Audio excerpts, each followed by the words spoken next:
Subscribe now. How Pelin and Ewan ended up on castle walls jumping into the moat. Meanwhile, Rand and Matt found their way out too, narrowly escaping danger, but they got separated from the others. Outside the city, Protector Rangelon finally relaxed, but then, out of nowhere, a sword pressed against his neck. It turned out to be Nive, the village's oracle. She wasn't dead after being captured by the shamans. She made a daring escape. After learning that Ewan and the others were taken, she thought they were being forced and chased after them. Too bad she ran into the Protector suite. Nive was no match and got captured. Meanwhile, Mori's poison was getting worse. Luckily, Oracle Nive knew a bit about medicine, so after some negotiation, her help managed to stabilize Mori's condition. The trio set off towards the realm of the two instrument masters, and luck was on their side as they quickly encountered a squad. One of them was Mori's buddy, and thanks to his healing, Mori was finally on the mend. From his friend, they learned their mission was to capture a guy claiming to be the true dragon. This guy's name is Logan. He awakened the Heavenly Father, overthrew Hayden's rule, breaking the no godly powers for main rule. Ordered by White Tower for trial, this powerful dude forced White Tower to team up with Red and Green Sex to seal him. As they did, the rescuers of Logan charged in. At the crucial moment, when they were fully unleashing their fierce attack, Logan unexpectedly and suddenly broke free from his seal. The two instrument masters' guards were unprepared, blasted away as Logan burst out. As soon as Logan broke free, the trio immediately teamed up again to try and seal him. To save their friend, one of the two instrument masters tragically gave his life. Watching her best sister killed, Live Red Sect went into a frenzy, channeling All Might. Ignoring her energy overload, she aimed to cut him down. The others returned then, and one Protector, furious at his comrade's death, lost his sanity. The dual strikes pierced the seal, giving Logan a sliver of opportunity. Standing at the rear of the dense crowd, Nive remained untouched. Witnessing the blue dragon gradually losing consciousness, despair overwhelmed her, igniting her inner energy.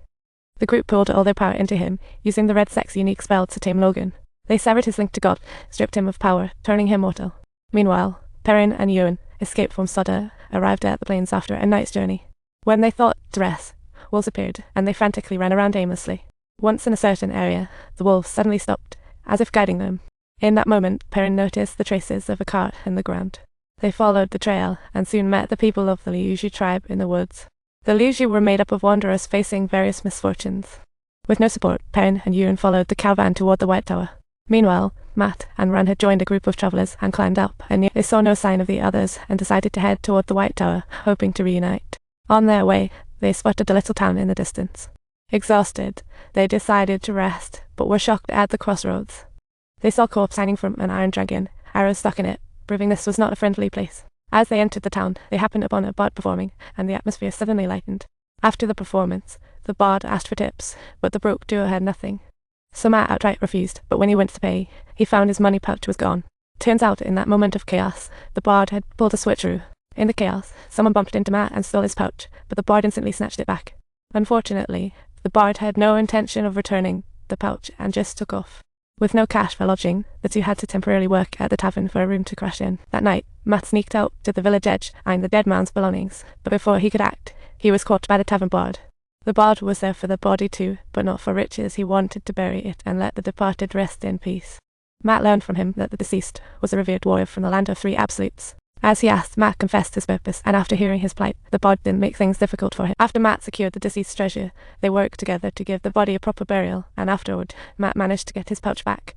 Meanwhile, back at the tavern room, Ren was locked up. Sensing something was off, he went for a weapon, but quickly realized he was no match for the woman and got pushed back. He forced the door open and bolted out.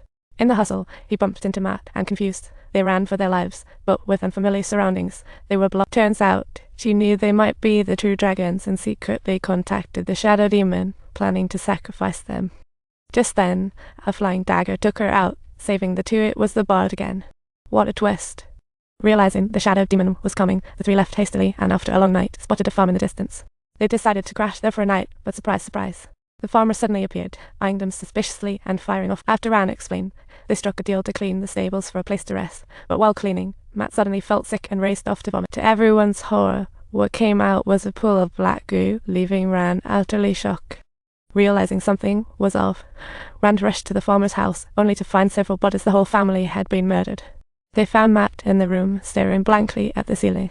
Suddenly, a shadow demon emerged from the darkness. The bard stepped in front of it, urging the two to escape quickly. After traveling for a bit, they finally reached the city where the White Tower was located, and found a budget tavern to rest. Meanwhile, Evin and Pelin, following the Liu, were closing in on their destination. But just as they were reaching it, the white robes blocked their way, demanding Evin and Pelin be handed over. Sensing danger, Evin and Pelin fled, but were soon caught and taken to the white robes camp.